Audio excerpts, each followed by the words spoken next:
അല്ല അങ്ങനെ ആരാ നമ്മുടെ ഗസ്റ്റ് എന്ന്? നമ്മുടെ സ്വന്തം തൊപ്പിയുടെ സ്വന്തം മമ്മു.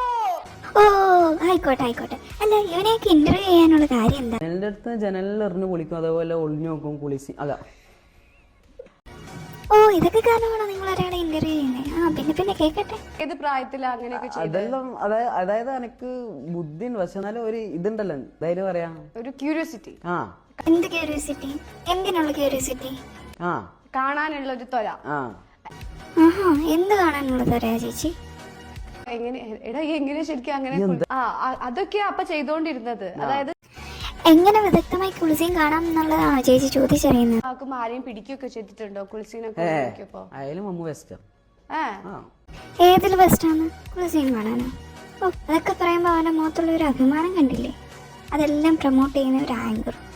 അതായത് ഞാൻ ഒറ്റക്കല്ല കേട്ടോ, എന്റെ ഒപ്പം വേറൊരുത്തനും കൂടി ഉണ്ടാവും ഇപ്പുറത്ത്. ഓ അപ്പൊ കൂട്ടുപ്രതി ഉണ്ടെന്ന് സാരം. ബെസ്റ്റ്.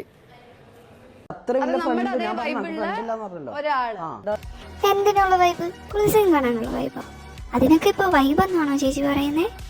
ഞാൻ അവനോട് പറയടാ വെറുതെ നിൽക്കുന്നല്ല, നമുക്കൊന്ന് ടൈം പാസ്. എടാ വെറുതെ ഇരിക്കാനോ വല്ല പണിക്ക് കൂടാ. ഇതെല്ലാം പറയാം. രാത്രിയാണോ പോവാ? രാത്രിക്കൊന്നല്ല, പകൽ തന്നെ പോവും. എന്തിനാ അറിഞ്ഞിട്ട് ചേച്ചിക്ക് കൂടെ പോവാനാണോ? അപ്പൊ ഈ ആങ്കർ പണിയൊക്കെ നിർത്തിയാ?